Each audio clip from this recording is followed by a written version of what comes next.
everybody, I'm Starla. I'm Mik. And we are Our Family Plays Games. Yeah. And welcome to our preview of Heckin Hounds. Starla, where we at? I don't know. How you get us down here? I talked to this lady. She offered us a dog walking job. A dog walking job? Dogs. In hell? She didn't say hell. She just said dogs. I like dogs. Her name is Hades. Hades. Well, I didn't know she was the Hades. Let's tell them about this Kickstarter. Heckin Hounds is published by Sapphire City Games. It's designed by Mattie Schraeder, and the designer is Lauren Brown. Now, this is a Kickstarter that's coming into effect. So, hey, just want to let you know that this is a prototype that we're talking about. So things may change. Just want to let you know. And like we always say, research. Check it out. See if you like it or not. So now, let's get an overview from my dear Starla, who got us in this crazy place, to tell us a little bit about the game.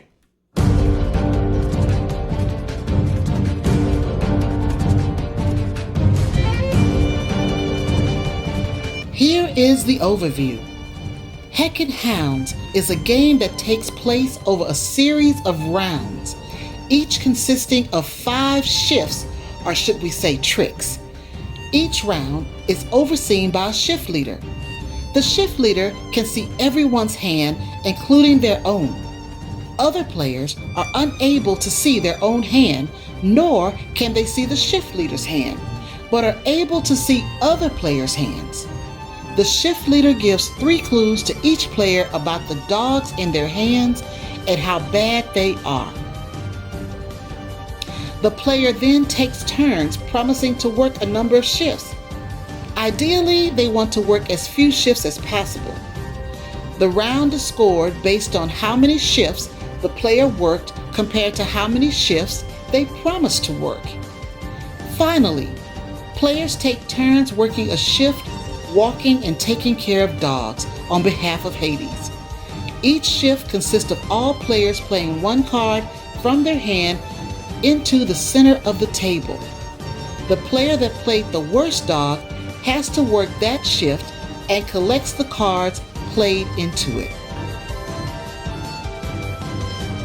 So that's the overview. That's the overview. Yeah. So that is kind of how you play Heckin Hounds. Yeah, it's kind of. But the real thing is that it's a really interesting game where everybody can only see a player is like the shift leader. They take over that. The shift. That round.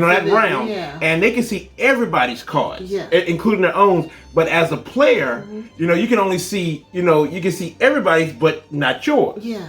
And you're kind of like you're depending on other people to tell you what's going on with your card. It's interesting. It kind of reminds me of Hanabi in a way. Yes. Because you do have to have clues to know what cards you're going to play, that type of thing.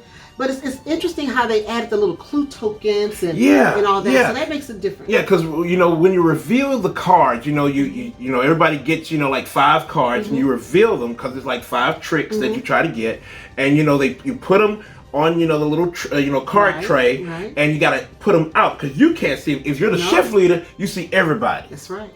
And then, once you get to the point where, you got to give clues, you got to decide what kind of clues you're going to give. Because every player gets 3 sets of clues. That's correct. And then you got to say, you like they say in the rule book, you got to be truthful. You have to tell the truth. You got to tell the truth. Even though we're dealing with Hades. Even though kind of in an underworld, you got to tell the truth. You got to be truthful, but you try to, do a way where, you try to help yourself. Yeah. Exactly. You try to help. You can tell them about a couple of their cards, but not all their cards. Or you can tell them all their cards and try to get them mixed up. Like, oh, what can I use? Exactly. Because this is all about trick taking. It's a trick taking game. But it's kind of like a blind trick taking because you don't know what's going on. Yeah. Unless you're that shift leader. That's right. Yeah. So now we want to learn more about how does this game end? How do we wind all this up? Yeah. So let's go, and Starla's going to tell us again the ending of this game.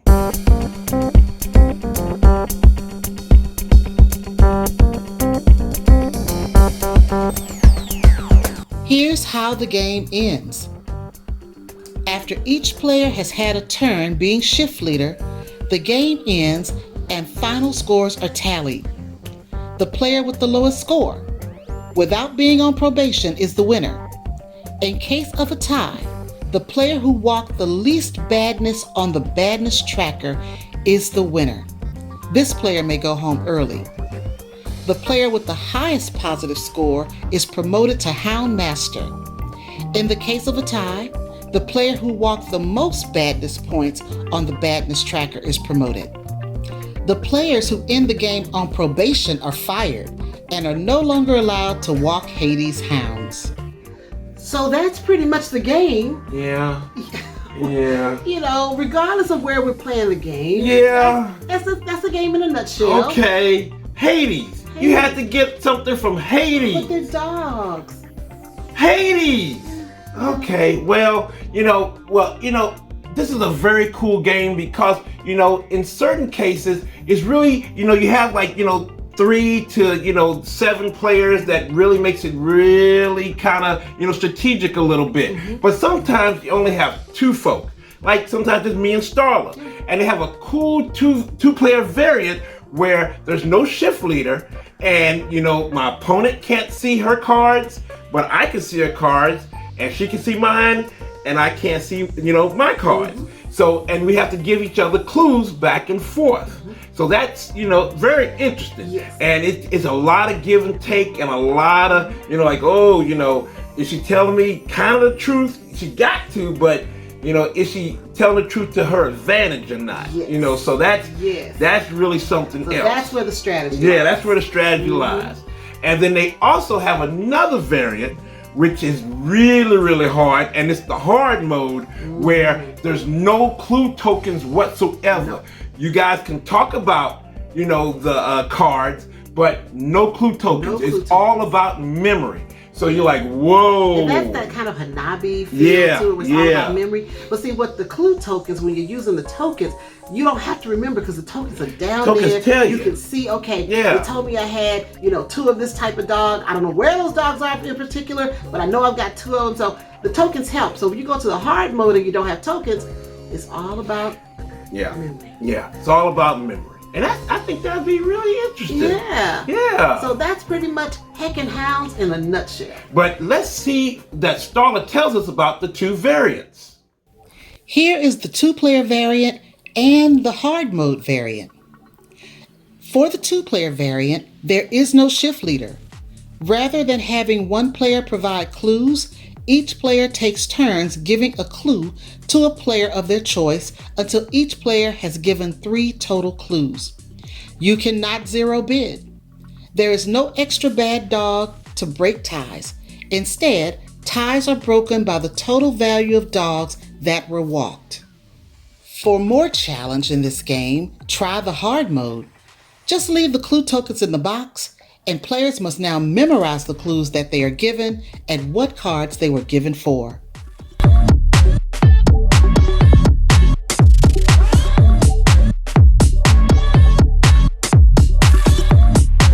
So I think we've covered everything you need to know about Heckin Hounds. That's everything. And also remember, this is a Kickstarter, so go check it out, see if you like it, research, look at it, and see if your family would like to come to a very lovely place with a person named Hades. I didn't know. Hades! Are we gonna get out of here? I don't know. Did you get promoted in the last game? Probably not. Well, if you didn't, then we may get out. But we may get out. Yeah. Because I don't want to be promoted. If you got promoted. No. I don't know. Well, family, we're going to see if we can get out of here. And remember, we love you. Stay safe. And hey, check it out. Next time. Yeah. I guess. I hope.